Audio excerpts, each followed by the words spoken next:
All right, welcome to another new episode of the You Got the Ron Dude podcast. Thanks for tuning in. I'm your host, Ron Jammin. This episode, everything Star Trek. Well, not everything, but all about my experience with the Star Trek franchise. Pretty much the movies, some of the shows. I haven't seen all of them, but keep in mind, I was born in 83. So we're going to be talking about a lot of stuff. Kind of reviewing the movies, and because there's quite a few of them, but talking about the extremely delayed Star Trek 4, part of the newer movie franchise. Tarantino is supposed to direct at one point, but a lot to dive into. SNL, they did that sketch. Trekkies, Trekkers, but yeah, so I'd love to hear from you. If you're listening on Anchor, well, now it's all Spotify, but I think you can still leave a voice message. So go ahead and drop one of those if you want. Otherwise, leave a comment on socials. I'll have links for you in the description. But otherwise, let's get to it now, man. Oh yeah, impressions. Well, I don't remember the first time, I was introduced to Star Trek.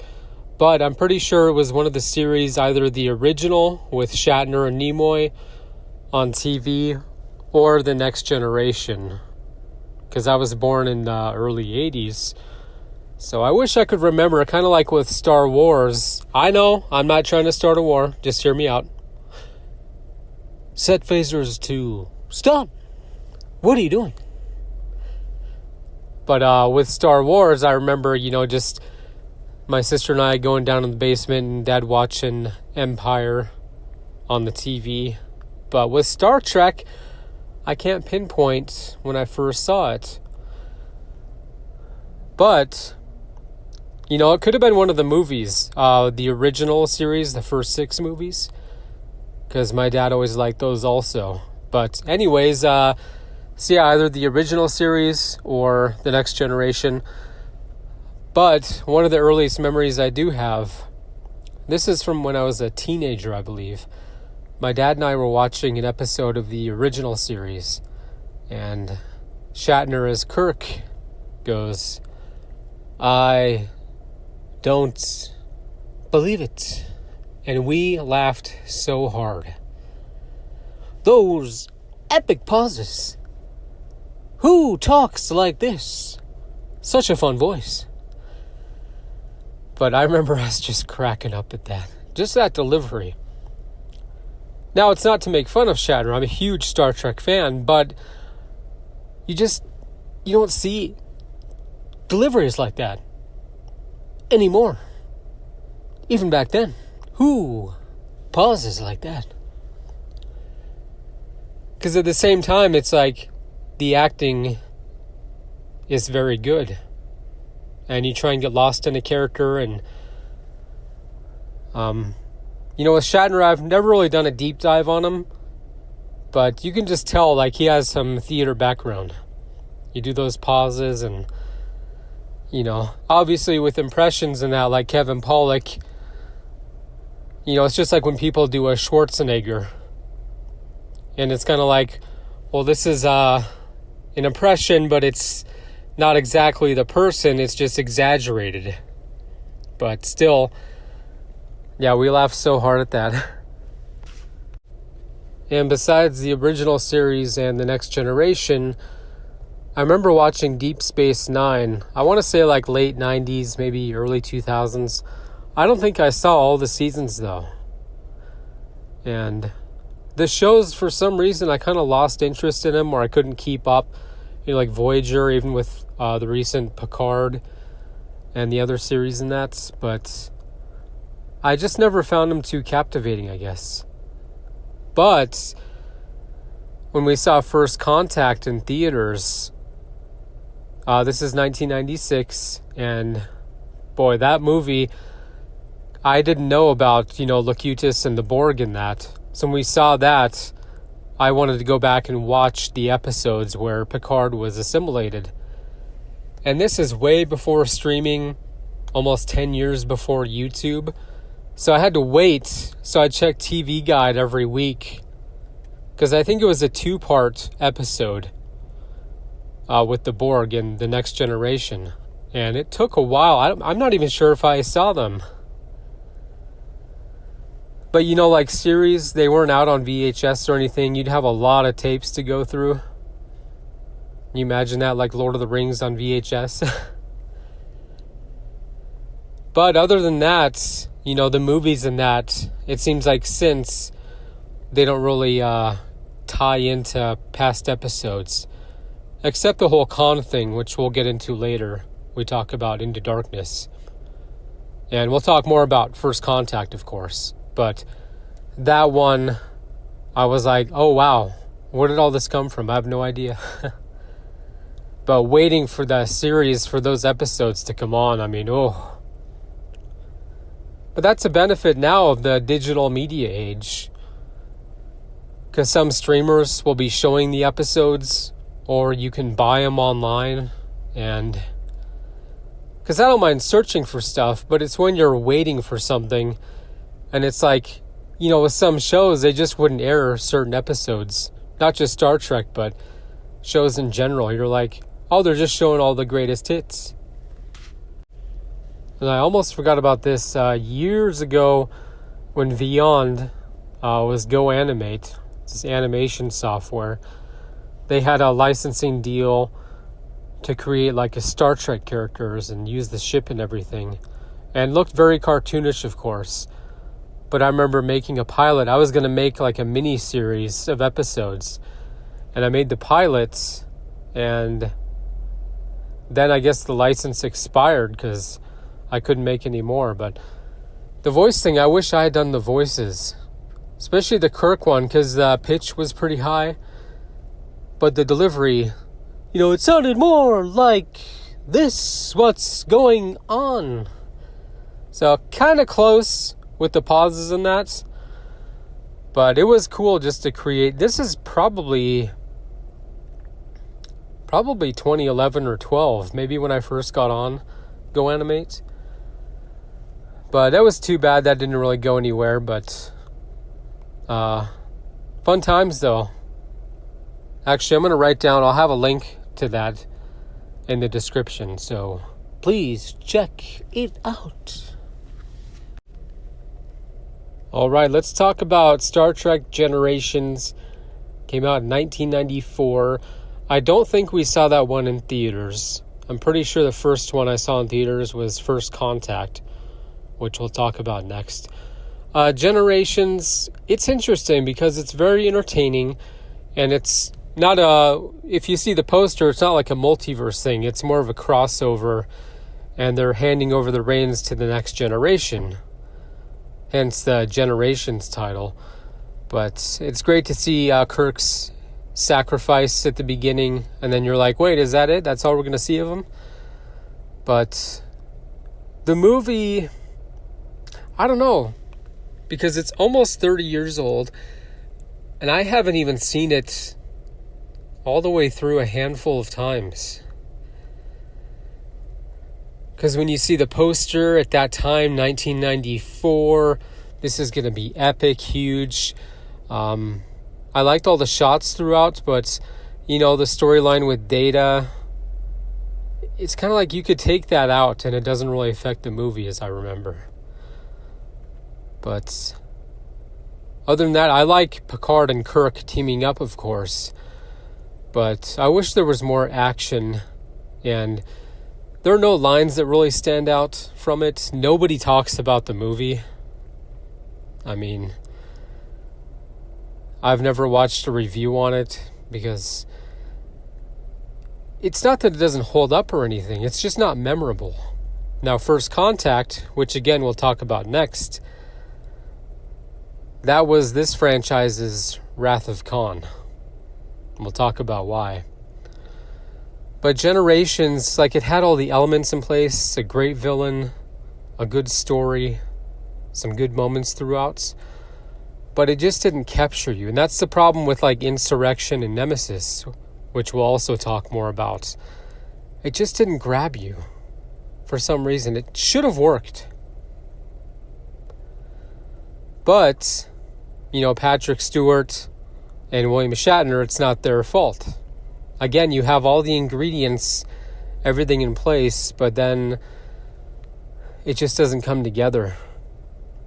Maybe a different director, because the story was okay, but let me know what you think. Okay, I definitely remember seeing First Contact in theaters back in old 96. I remember it because that opening scene, that nightmare sequence. Again, I'm going to mention something from Star Wars. Again, not trying to start a war. Stick with me. But when Luke got his hand cut off, that was the first time I saw a dismemberment. Human dismemberment, because I remember in A New Hope, that creature, Obi-Wan cut its arm off. But for some reason, the human hand, I'd never seen something like that. So it kind of scarred me for years. Same thing with First Contact, because that opening sequence, when Picard, he has that nightmare, and then those things emerge from his face, like that scared me so much. I'm probably like 13 at the time, 12 or 13. And I was like, oh my gosh. But that movie, oh my gosh.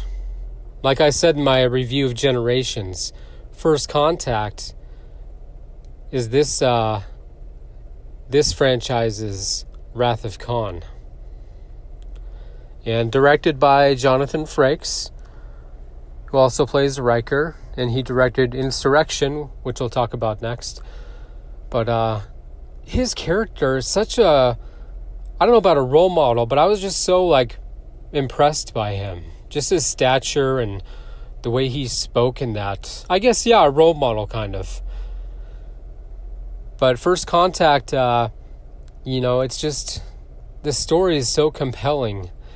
And it's so different from Generations, Insurrection, and Nemesis. It's very easy. You could take a still from it and be like, oh, that's First Contact. And everything with the Borg, the effects, and just the story, it's so easy to follow. And some good action throughout, and it's just one of those, it hit like Generations didn't.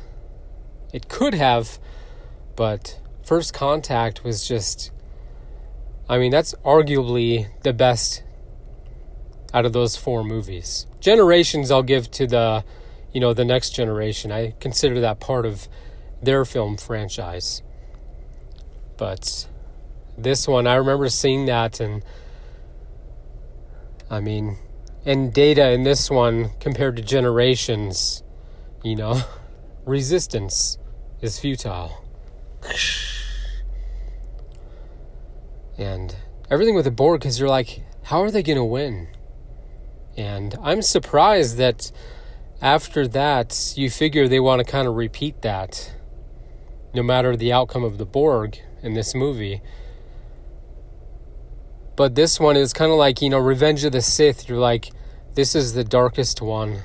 And for some reason, the other movies, it's kind of like very light tone. And I like Insurrection a lot, which I'll talk about more in the next segment. But even Nemesis, that movie was just kind of weird. And had a darker tone, but with these movies, it's kind of like, well, just pick a tone. Do you want it to be light, lighthearted, fun, exciting? Do you want it to be dark, disturbing, like First Contact at times? But just so many great performances.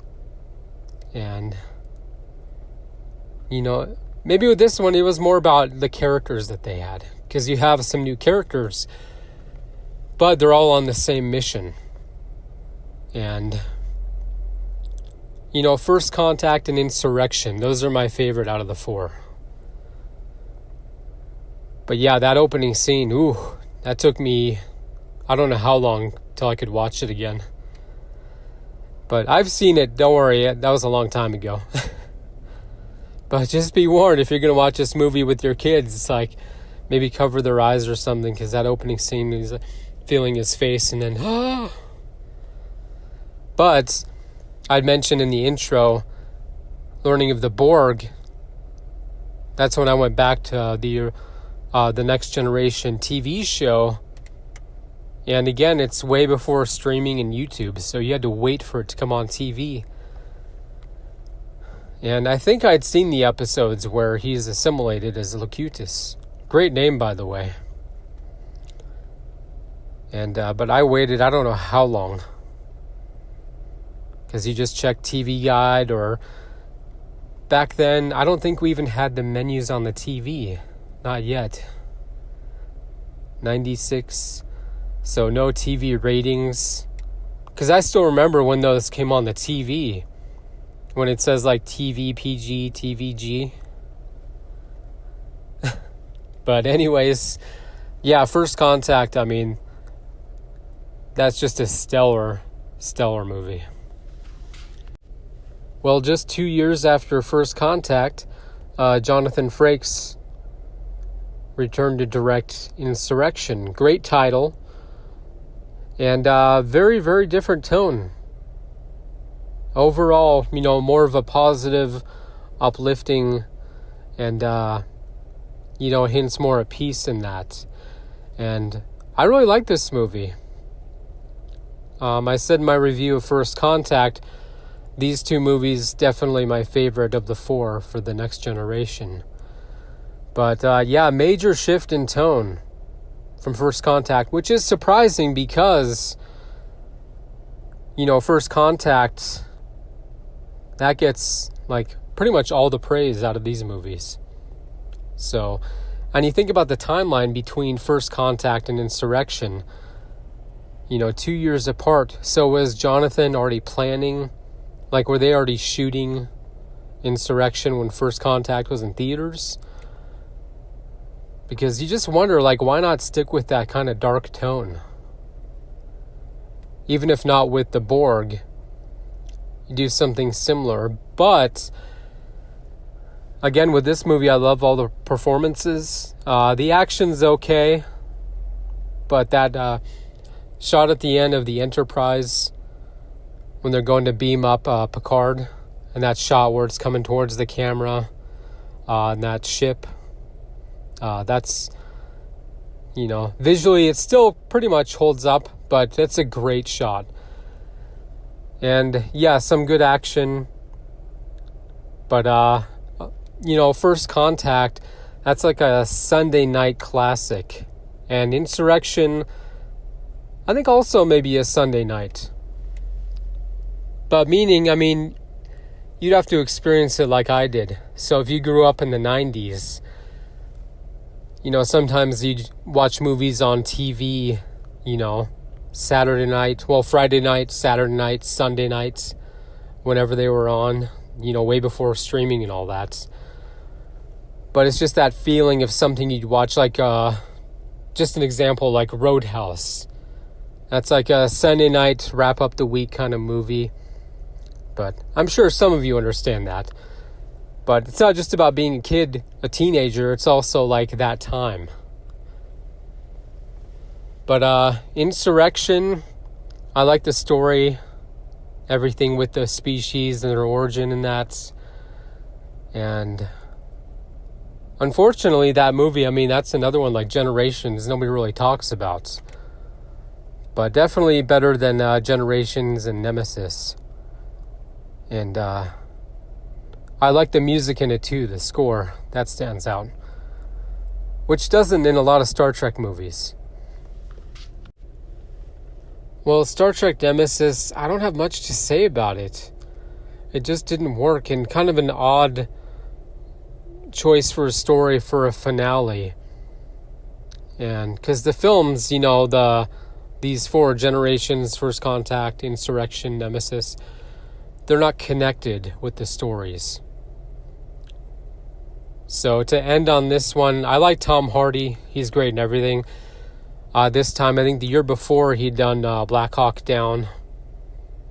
And just a great character actor. And even if he was, when he peaked around Dark Knight Rises and all that stuff, and Inception, maybe not peaked, because he can still do he still does amazing work in that. But point is, if he were as big then as he was, around that time, I still don't think the movie would have hit, because it just didn't. And nothing stood out really. And unfortunately, just like Generations and Insurrection, like nobody talks about it. Maybe if there had been a tie-in to First Contact, that would have been more interesting. But it's just when you have separate stories, it's hard to end on something, to wrap everything up. Like with James Bond, it worked, like killing off Craig's Bond. Like, that's one of my favorite scenes, maybe my favorite scene of the whole Bond franchise, because it's so beautifully done. But those stories were all connected, and it's like, we don't have anyone to run from, nobody's coming after us. And all the stories connected from, Craig's James Bond. And which is tricky to do, because you have a lot of different villains. Everybody works for somebody. But point being, Nemesis just didn't feel like a finale, really. I think they should have gotten one more movie at least. And the performances are great. And just like Generations, it's like it's shot very well, but it just doesn't work. It didn't hit. And I think it was the story, just wasn't very captivating. And it's unfortunate. Well, I can't imagine how much fun and exciting and just how big those conventions are. Because, look at Star Trek. The movies, the series, the toys, the other merch and stuff. It's been going on for so long. And it's really cool, and people can come together. Now the whole Trekkies versus Trekkers thing, like, it's cool. Just let somebody know, like, hey, I'm not a Trekkie, I'm a Trekker, but don't get all uppity about it, Like, take it easy. Set for stun. But I've never been to a convention. I've never been around one. But, I just remembered. That's funny. I was just thinking of that movie, Fanboys. I'm sure this is the last time, but, that's about Star Wars. And then they run into Seth Rogen's character. They're doing this Star Trek.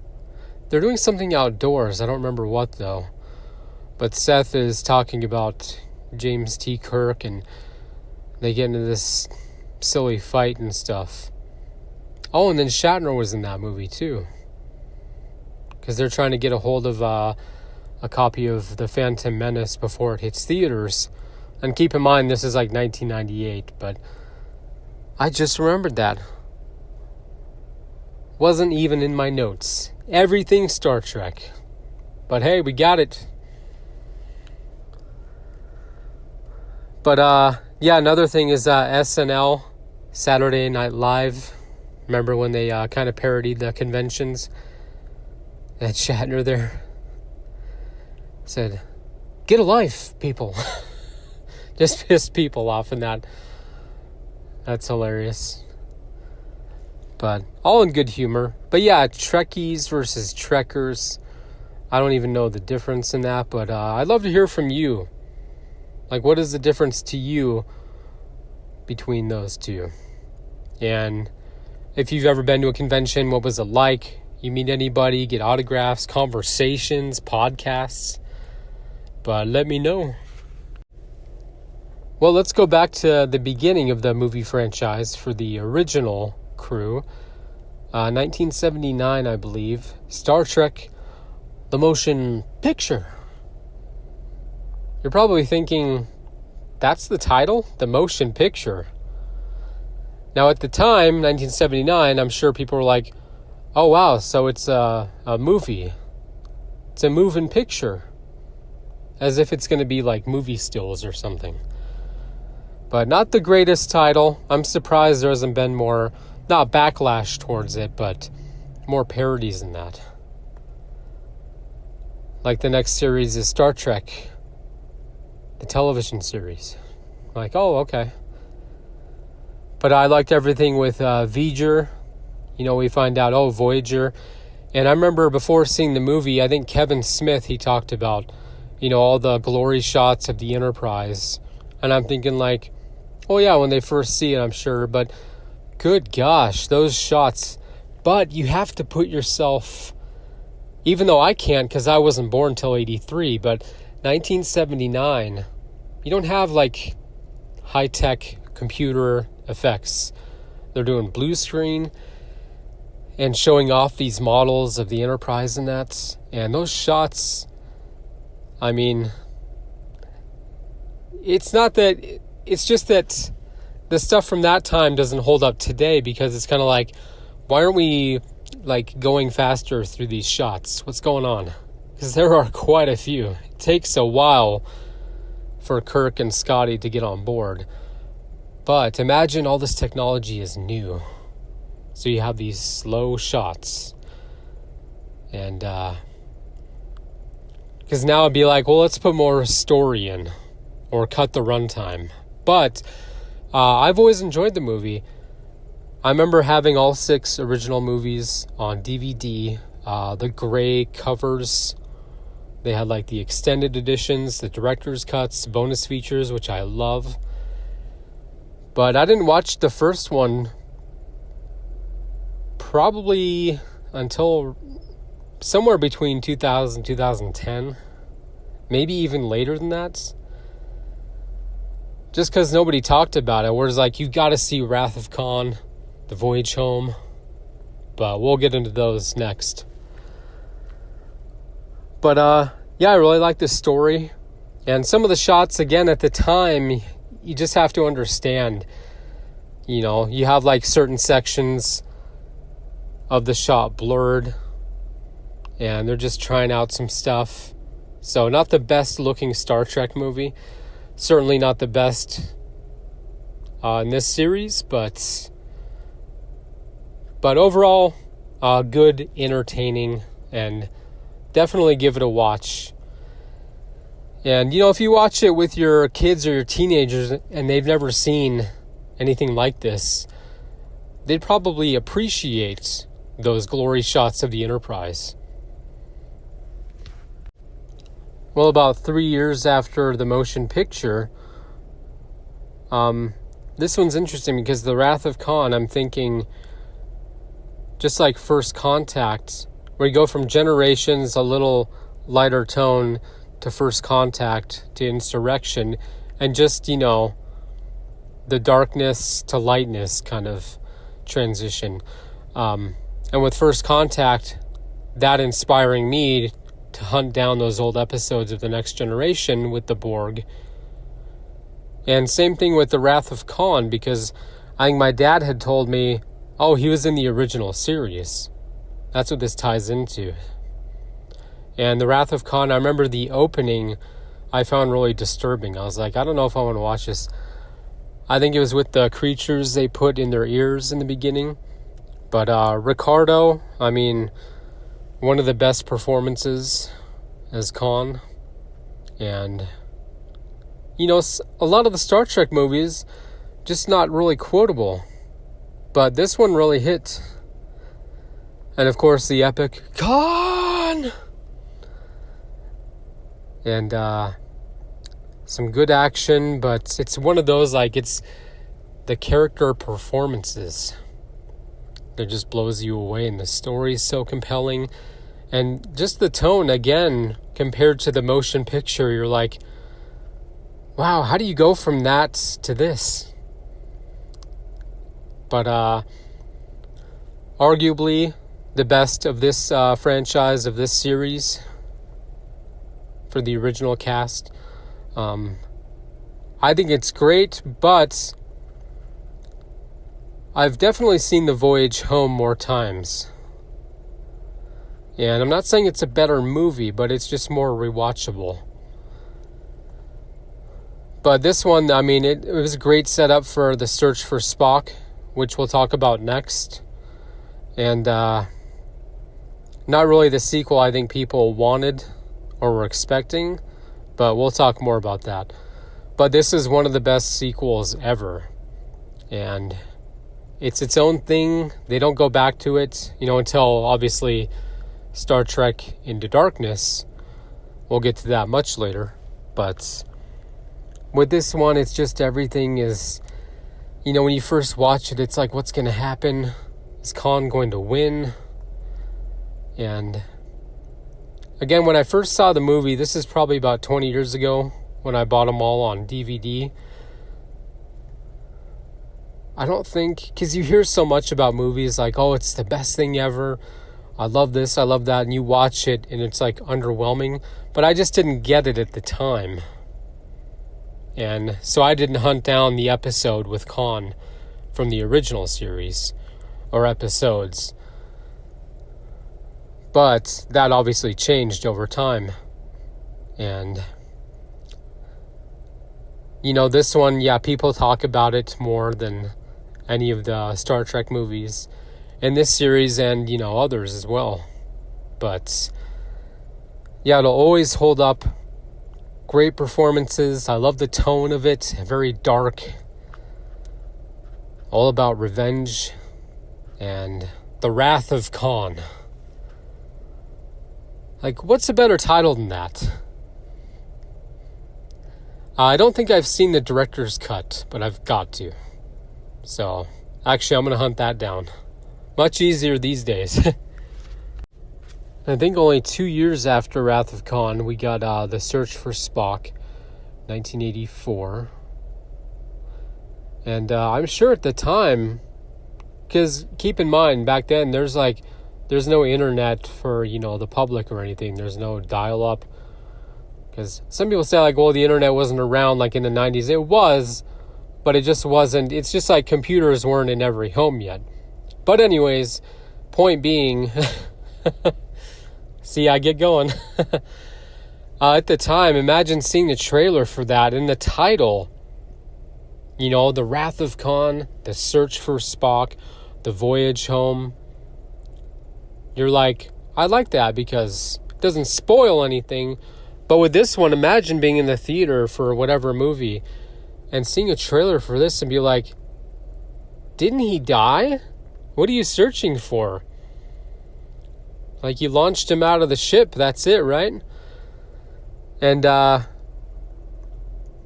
movie, I like the tone of it because it is very dark. Christopher Lloyd as the Klingon.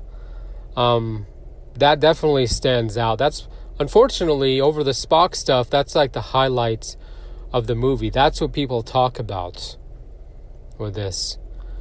And I found the story very compelling. When you first watch it, it's searching for what? And the whole Genesis thing, how it ties into, the Wrath of Khan.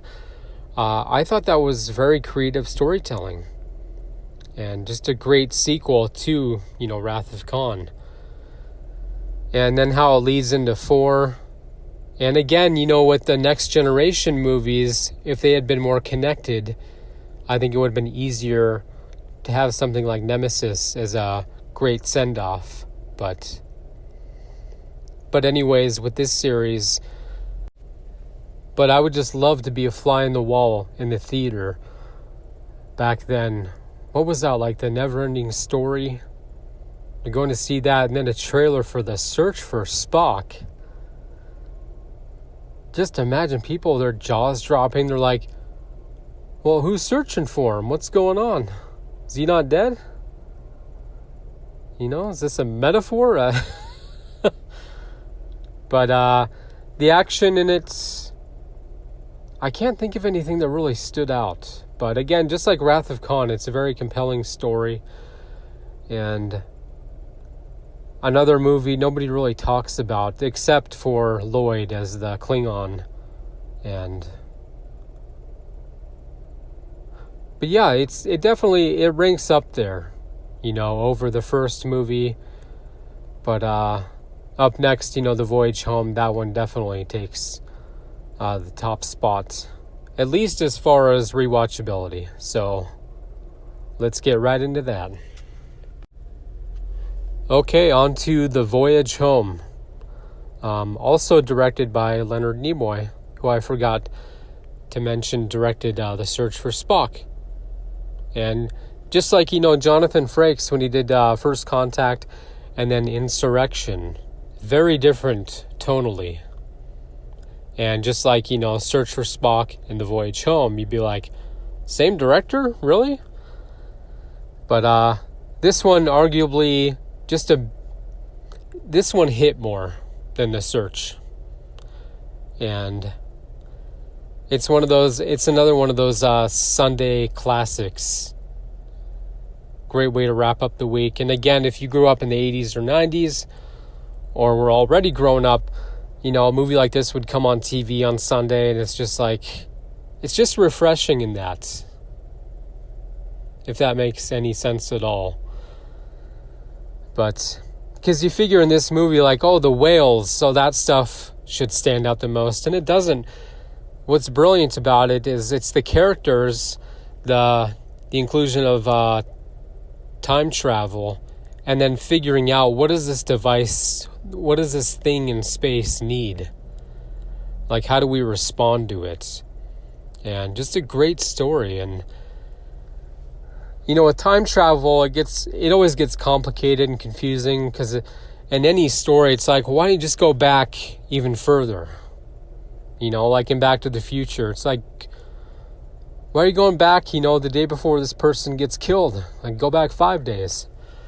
But anyways, special effects are great. There's not much action in this movie, but the story is so compelling. Again, just like Wrath of Khan and Search for Spock. And you're just on this mission and, hello, I'm looking for the nuclear vessels. Humpback people. Whales, Mr. Scotty, whales. Just tons of great lines. This one I've definitely seen all the way through, for sure, more than a dozen times. But I'll watch it, every few years. But it's not the best of the franchise, but it's one of those, I don't know, just everything works in it. Like, there's nothing to pick apart about it. And maybe my favorites, but it's funny how I rank these. I'm like, this one's the best. Not the best, but Wrath of Khan, that one hits the hardest, but not rewatchable like The Voyage Home. Because Voyage is more family-friendly, I feel. And everything with the whales and that, especially around that time. This is like 1986. But you see the crew, they go back to Earth, 1986, and, trying to fit in with people and the colorful metaphors. But it's just fun to see them, because the performances are so great. You believe, like, oh, they've never been to this time on Earth. And it just works. But yeah, probably my favorite out of this series, the original cast franchise of movies. So yeah, there we go. Well, just like Rocky V, Star Trek V, The Final Frontier, I never understood the hate towards it. I first saw it's like the late 2000s, I remember. And I couldn't figure out what didn't people like about it. This one was directed by William Shatner. What does God need with a starship? Great line. I liked everything with Cyborg. He, of course, is Spock's half-brother, never before mentioned. And, yeah, I just never understood. Again, just like with Rocky V, I'm like, well, it had a fight, there was a big fallout, it was great, what did people want instead? And maybe it was the religious aspect of it, with Cyborg and, God wanting a starship and all that, but I don't know, it ranks pretty high for me. You have like Wrath of Khan, Voyage Home, Final Frontier. Those are the three. I still like the motion picture, but that one's good, like, let's say every 5 years, whereas these ones I'd watch, every say, 3 years. And I don't think I've seen it since. I gotta watch it again. But The Final Frontier, that seems like a title, for the last movie of the series. So the title doesn't really fit, it feels like, but I'll have to go back and watch it again. But I had no problem with this movie. I found it really compelling. Well, just like Nemesis, The Undiscovered Country, it just wasn't a great finale. Now, I know they still did Generations in 94, but this movie, the whole camping thing I found interesting, but just the story, and it should have worked, but I wish it would have been more connected maybe to one of the recent movies, because there's just nothing that stands out about it. And not the action, nothing really quotable. I mean, just like The Final Frontier, I've only seen it, well, I've seen it more than that, because Final I've only seen once all the way through. But Undiscovered, it just didn't really feel like a finale, And just like Frontier, I'll have to go back and watch it again, but it just didn't work. And that's the thing with all these movies, the first 6, they're all good, some great, but none of them were terrible. And 6, I don't know, maybe a different director. I don't know if Shatner, after 5, I imagine the studio was like, well, that didn't work, so no 6 for you. But I like the title of it, but you almost want to swap it with Final Frontier as far as titles go. But yeah, it's just one of those you watch it and it's just like, okay. So is that it for this cast, this series? And Generations, didn't really help with anything, but yeah, it's not up there, with the 3 I mentioned, the top 3, Wrath of Khan, Voyage Home, Final Frontier, but yeah, it's just, you just look back and it's like, well, what were they going for? Was this to wrap everything up? And you wonder how Generations came along, if they're like, well, we'll do one more with some of the original cast, but yeah, I'm curious what you think, so let me know in the comments or leave a voice message. And if you haven't already, go on YouTube and look for Kevin Pollak Impressions. He does this whole sketch, I think it's around 8 minutes. He does his William Shatner, but then other celebrity impressions is the rest of the crew. So, hilarious. Well, Nemesis came out in 2002, and after that it was kind of like, well, I guess that's it for the next generation. And, like the original cast, they had their series for 3 years. Then they got 6 movies. Well, pretty much 7, but if you count Generations. And the next generation, they had several seasons, and then they got their 4 movies, if you count Generations. And after that, it's like, at that time, I don't really remember, because, internet was pretty early, so message boards and stuff, but it's kind of like, well, Voyager, Deep Space Nine. I think Voyager was, early 2000s. Again, I haven't seen the series, but it's like, well, who's going to get their own movie series? And instead of choosing from another cast, they just rebooted it, pretty much rebooted the movie franchise with all new faces and that. Except, of course, with Mr. Spock. But we'll get into that. But 2009, so J.J. Abrams, and he directed that and Into Darkness and produced Star Trek Beyond. We'll be talking about those other 2 later. And I gotta say, when I saw the first trailer, I wasn't blown away. I was kind of like, they seem arrogant, and at the time, I kind of worried about the lens flares and that from JJ. And Mission Impossible 3, which came out a few years earlier, I was really blown away by that movie, but I was kind of worried about the camera moves and stuff. But with Star Trek, when I first watched the movie, the 2009 one, the Beastie Boys playing, and Spock being so emotional. The first time I watched it, I just didn't like it. And it's one of those, like, even with The Departed, for some reason I watched it and I was like, Now I look back and it's like, I want to go back and, smack my head and be like, you're going to love this one day. Because at the time, I just didn't like humor and what I thought should be serious movies. Which is odd because I'm a comedy buff now. But it's just when you have too much. Not that Star Trek had a bunch of humor, but I wish I could go back and record, my first reaction to the movie. But since then, I've grown to love it. And Chris Pine is just perfect as Kirk. He has great range as an actor.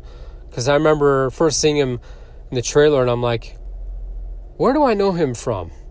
It took a while because Smokin' Aces, he played one of the Tremor brothers? And that's a great movie. Check that out, Smokin' Aces. Came out 2 years before, but the special effects are great. Stellar cast. I think Zoe, her character, just the emotional stuff with Spock for some reason didn't work for me. It's kind of like you're supposed to be in control. But then you watch it again and again and it's like, oh, I actually like this stuff. And yeah, great performances. Eric Bana is Nero. Whenever I talk about this movie with my dad, we always talk about Eric Bana. And it's like, I wish they would bring back his character. Because they were talking about doing a time travel thing with George Kirk, James' father, played by Chris Hemsworth, in the intro of the movie. And this is like 2 years before Thor. And because they wanted to use him again. It's like, use Nero again. Because Eric, that guy can play anything. It's one of those you see him and it's like, who is that? I know that guy. And again, great range, just like Chris Pine. But yeah, just a big cast. And the music, I love the theme. I like that they used it in each of the movies. Because sometimes with different directors, they'll have different score pieces. Like the X-Men, the last several movies. It's like, does anybody get their own score? Like, what's going on? Can we stick to one? But anyways, we'll talk about those movies. Heck, maybe the next episode. Yeah. I think we'll dive into the X-Men movie franchise. But anyways, this one, yeah, the action is great. JJ, he does some amazing set pieces, set design, and just blows you away with the visuals. And I didn't mind the lens flares in this. But good for him, Star Trek, and I gotta say it again, oh my gosh, it keeps coming up, Star Wars, I'm sorry. I'm not trying to start a war, I'm trying to prevent it, see? I swear. But anyways, yeah, great movie. Not talked about much, didn't hit that hard, but yeah, it's just one of those things you look back and it's like, why didn't I like this movie? But sometimes it's just all the hype and then you feel underwhelmed and you're like, yeah, it was okay. But I liked everything with Spock and, the other Spock. And that was an interesting choice because rebooting the movie franchise, not giving another cast their own franchise of movies or their own series of movies, it's kind of like, so why are we going back? But it works. And especially the stuff with Khan in the next movie. So we'll be talking about that next. Well, it took a little while, a little longer than expected, but 2009 Star Trek, and at that time it's like, great, we'll probably have a sequel in 2011, but then it was 2013, which is a pretty big gap, especially when you're rebooting a franchise. It's like, you want to start with like every 2 years. But I still remember before this movie came out, because Benedict Cumberbatch, his character's name was John Harrison, and people were like, wait, is he playing Khan? And all this speculation and theories, and I love it because now it's harder to get away with that stuff. Somebody will leak something, like Spider-Man No Way Home, or Andrew and Toby in it, and somebody leaked that photo of Andrew. He's holding onto that rail right before the big finale. It's kind of like, please don't do that. But the trailers are great. Visually, the cinematography, JJ, he stepped it up for this one. I just like the shots more in this one, I think, than in the first one. But his movies just look better and better. And then, of course, The Force Awakens, just 2 years later, just a great looking movie. Seemed to shy away from, moving the camera and lens flares not as often, which I appreciate. But that and Star Trek Into Darkness, that's one of my favorite titles. Benedict as Khan, I loved his version because, like Nicholson's Joker and Heath Ledger's, different interpretations, and they both work so great. And there seemed to be some backlash just because of this version of Khan, but I had no problem with it. I love the story. Just so compelling, great characters, great action in it. I love that fist fight between Spock and Khan at the end, and they pulled that reverse on who dies or apparently dies, which I liked. That was another big trailer moment because people were like, oh my gosh. And because you're kind of worried, well, is it going to be the Wrath of Khan again? But I feel like JJ made his own version of a Khan story, like an original one. And just a great looking movie. And definitely a step up from the first movie, which still ranks high, of course. But I remember first seeing it and saying, like, okay, that is this series, Wrath of Khan. I was just blown away by it. And Benedict's performance, just all the face movements and such, he's like, you and your entire crew, the way he does that wicked smile, and the depth of his voice. And good for him getting Doctor Strange in that. But, just like Chris Pine, just great range of acting, like Eric Bana. The guy can play, anything. And the way he draws him into his story. Of course, he's lying in that. But even I was like, oh, great, they're going to work with him. And then he betrays him. And, the other ship being twice as big. And just, I just love everything. JJ, he knows how to keep a movie moving. Keeps you engaged. It's the camera, the quick pans, the cuts. You're getting ready for action. He did in Force Awakens as well. I'm thinking of like the Starkiller base. It's like you cut to these characters. This is going on, that's going on, then you cut to this, cut to that, big action sequence. But the point being, even running, like Mission Impossible 3, to bring that up again. You got Tom Cruise running, it's like you got the camera running with him, moving with him. And just his style, it's great for a movie like this because it keeps it flowing. And yet the originals still hold up. They're a lot slower. And they don't really move the camera or anything, but I remember, it came out in 3D. I remember my roommates, they went to see it, and they said, it scared the crap out of them in the beginning when they were throwing those, I think they were throwing spears at Bones and Kirk, so like right into the camera. I'm glad I missed out on that. I do not like 3D movies. I want to watch the movie, be separate from it. I don't need to be in it. Avatar was pretty good, though. But anyways, this one definitely the best. Unfortunately, only out of the 3 movies. I don't think we're going to see a 4th one, not with this cast. just because it's been so long since the third one. But this one, yeah, just everything worked.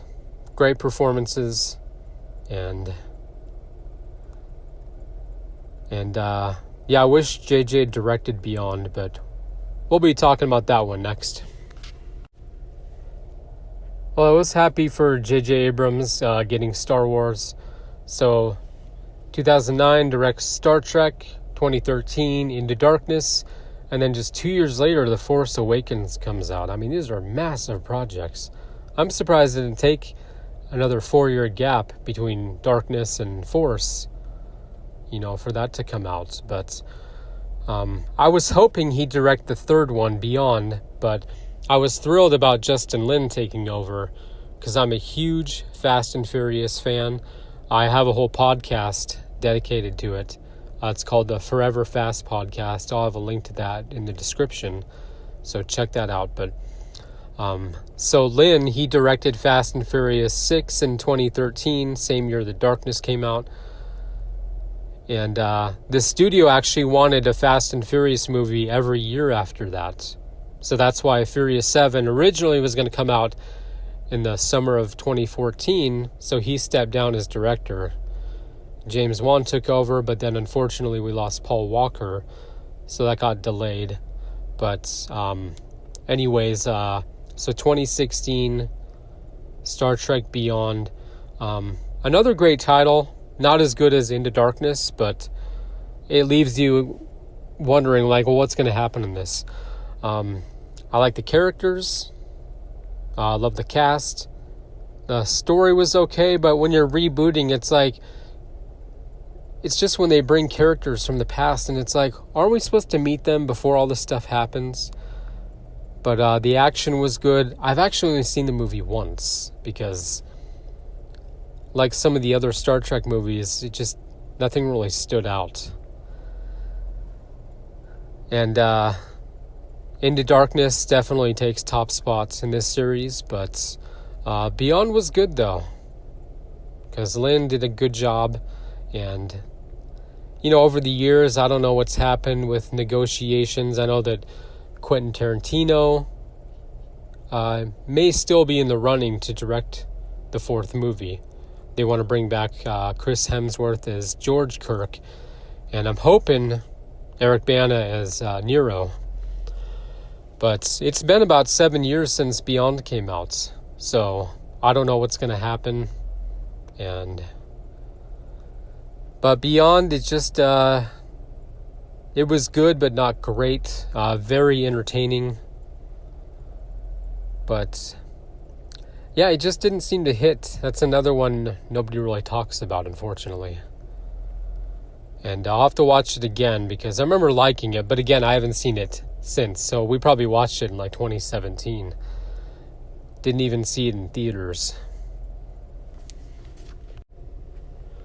Well, it seems like the Star Trek series are doing well. I know that Picard is on its third season. So I think if they do reboot the movie franchise again, the movie series, maybe have all the stories, all the sequels and that connected to the first one. Again, like Daniel Craig's James Bond, all of his movies are connected. So it's easier when you decide on like a final movie to have a proper send-off, because it's like we wrap up everything. And just more origins of like the Borg and stuff. That could be interesting, something like that. And the Klingons, and I mean, there are just so many species in that to choose from. So, but I'd still like to see a fourth movie, with the Chris Pine cast. But I just don't know. It's been so many years. How many scripts have been written, rewritten, directors attached in that? But what do you think? Would you like to see just more series, continue those? Movies, if you want a fourth one, or reboot it? What do you think? Because there are just infinite possibilities, just like outer space. Blow up the damn ship, Jean-Luc. No! The line must be drawn here, no further. And we also laughed hard at Mad TV when they had Will Sasso as the captain. They did the Spanish Star Trek. Warpe Cuatro, por favor. He just swinging his belly around. Just hilarious. But that one doesn't get much traction. It should. Even with In Living Color, they did the Wrath of Farrakhan. Because Jim Carrey is Shatner. I mean, that's like the best. Who are you? What do you want? And Shatner, I guess he just doesn't get it or pretends not to, with the impressions and that. But I don't sound like that, do I? Well, that is going to do it for this episode. I had a lot of fun talking about all the movies and series and that. And I'd love to hear from you, so leave some comments, leave a voice message if you can on Spotify. I'm used to saying Anchor, but Anchor's the way. But yeah, I mean, the future of the franchise, I mean, who knows where they're going to go. If they want to do a multiverse thing or another crossover kind of thing like Generations. But I have kind of a challenge for you. So if you weren't born, in the 80s or 90s and that, try watching one of those movies I mentioned, like The Voyage Home, First Contact, Insurrection. Watch those on a Sunday night, like the end of a week, and just see how you feel. I'm curious because I can capture that feeling in my mind, but it's hard to explain because it's one of those things like we had to be alive at that time. Because it's just whatever was on TV. But some of these movies just hold a special place in my heart for that reason. But I love the variety, again, of the series and the movies, the different casts and everything. And next time I talk about Star Trek, hopefully it'll be about the fourth movie. Tarantino directing that will be very interesting. I mean, you imagine the violence? But he's great at, developing characters, the conversations, kind of like Kevin Smith. It's just like, these characters. We hear them talk so much. So that'd be very interesting. And the action alone, I'm sure you'd want to see like more space battles in that, like a war. But yeah, so that'll do it for this episode. Thank you very much for listening. And follow, share, like, subscribe, all that fun stuff. I appreciate it. And you got the Ron Dude. I will see you next time.